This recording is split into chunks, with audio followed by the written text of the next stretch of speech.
Hello everyone, welcome to CLAT Tutor. Imagine every country could suddenly impose any tariff, ban imports whenever it wanted, or discriminate against products from other countries. Global trade would become chaotic.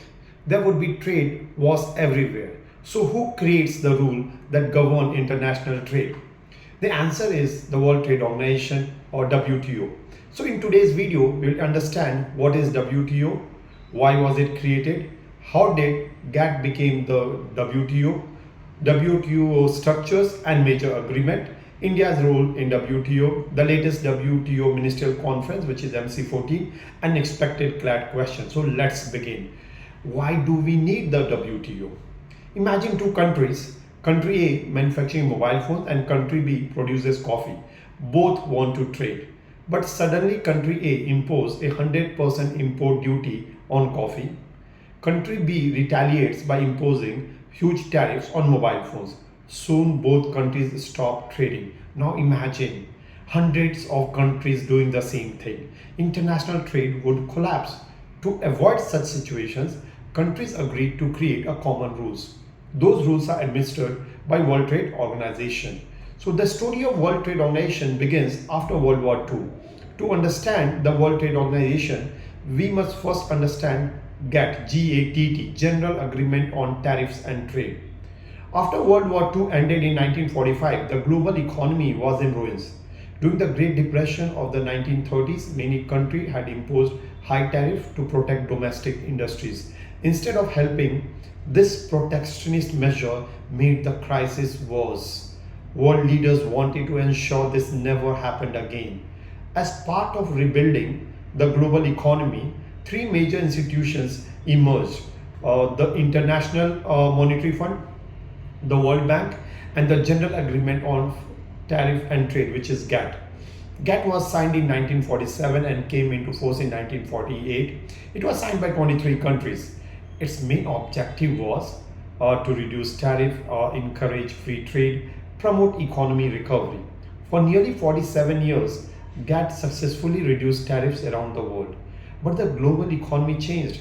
Countries were no longer trading only goods. International trade now included services, intellectual properties, foreign investment, agricultural, digital trade, and unfortunately, GATT had no proper rules for these sectors.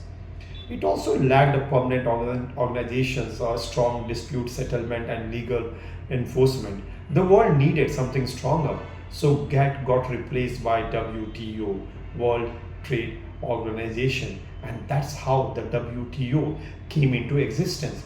The biggest round of negotiation under GATT, General Agreement on Tariff and Trade, was called the Uruguay round from 1986 to 1994. After 8 years of negotiation, countries signed Marrakesh Agreement. You have to remember this.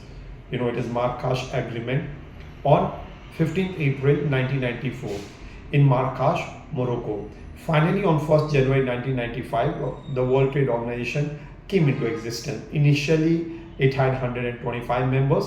Today, the World Trade Organization has 166 members, representing around 98% of global trade. Its headquarters are in Geneva, Switzerland. Now let us discuss the World Trade Organization structure. The World Trade Organization functions through four main levels. At the top is a Ministerial Conference. This is the highest decision-making body. It meets at least once every 2 years. Below is General Council. It manages day-to-day work of WTO. And then come specialized councils and committees, which oversees areas like agriculture, service, environment and trade and policies. And finally, the Secretariat, located in Geneva, provides technical and administrative support. The current Director General is Nagoshi Okozo-Iweala, the first woman and first African to lead the WTO. To understand the WTO, World Trade Organization, remember these 7 agreements: GATT, which is for trades and goods; GATS, GATS, trade in services; TRIPS, which is for intellectual property rights; TRIMS, for investment measures; agreement on agriculture works with SPS, food safety and animal, plant and healthcare measures; then TBT, technical barrier to trade. These agreements together govern almost every aspect of international trade. And once again, I would like to remind you, people who have been watching my channel, I always say you don't need to write. We are going to provide you a PDF in the end, which you can download and read multiple times. But watching this video will help to recall things. Now, how does WTO works? Suppose India believes another country has violated WTO rules. Instead of starting a trade war, India can approach the World Trade Organization dispute settlement body. The WTO hears both sides, interprets trade rule and gives legally binding decision. These rules-based system is one of the World Trade Organization's greatest strength. Now, current challenges. Despite its importance, the World Trade Organization faces several major challenges. The biggest is the appellate body crisis. Since 2019, the United States has blocked the appointment of judges to the appellate body, making the World Trade Organization dispute settlement system less effective.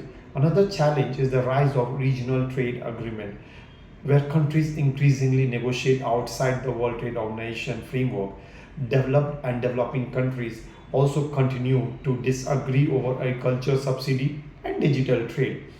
Now, India's roles in WTO. India has been associated with the WTO organization since its beginning. It was a founding member of both GATT and the WTO. India's priorities include food security, protecting farmers, supporting small fishers, and preserving special and differential treatment for developing countries. India has also opposed making the E-Commerce Moratorium permanent, arguing that developing countries may lose valuable customer revenue. India consistently supports an open, fair, inclusive, rule-based multilateral trading system with the WTO at its core. Now, let us come to something which is very, very important from this year examination point of view, which is WTO MC14, which is 14th Ministerial Conference, which is the latest development. The 14th WTO Ministerial Conference, commonly called MC14, was held from 26 to 29th March 2026 in Yaoundé, Cameroon. This was only the second time an African country has hosted the WTO Ministerial Conference after Nairobi in 2015. India's delegation was led by Commerce and Industry Minister Piyush Goyal. Now, what was discussed? The conference focused on WTO reform in agriculture, fisheries, subsidies, investment facilitation, e-commerce moratorium, and development issues. MC14 ended without a comprehensive agreement. Members could not reach consensus on several major issues. The biggest disappointment was the failure to agree on extending the e-commerce moratorium, which has prevented countries from imposing custom duties on electronic transmissions since 1998. A work program on small economies was adopted. A fisheries subsidy ministerial decision was part of what's been called the draft Yonko package. Separately, 61 members of the multi-party interim appeal arbitration arrangement, representing 60% of the world trade, met on the sidelines and reaffirmed the MPIA's role while proper appellate body reform remains stalled. The European Union and CPTPP members issued a joint statement backing WTO reform. Also remember MC13, which happened in Abu Dhabi, UAE from February to March 2024. And why it is important for India? For India, World Trade Organization is extremely important because it protects our exports, provides a rule-based system for trade, and allows India to defend its interests in areas such as food and security, agriculture and digital trade. India continues to advocate reforms, but also insists that the concern of developing countries remain central to any future WTO negotiations. Now let us come to most important part from CLAT perspective. The data, the points which you should remember when GATT was signed. So GATT was signed in 1947 and came into force in 1948. WTO established on 1st January 1995. Marrakesh Agreement signed on 15th April 1994. Headquarters, you should remember, which is in Geneva, Switzerland, and members, 166 members are there. Director General, you should remember, Nagoshi Okozo Iweala. Highest body, Ministerial Conference. Latest Ministerial Conference is MC14. India's Commerce Minister Piyush Goyal led the Indian delegations. MC14 did not reach a comprehensive consensus, especially on the e-commerce moratorium.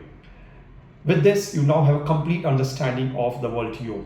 From GAT 1947 to the MC14 Ministerial Conference in 2026. This topic combines history, economies, international relations, and current affairs, making it one of the most important areas for CLAT 2027. If you found this video helpful, like, share, and subscribe to CLAT Tutor. Thank you very much.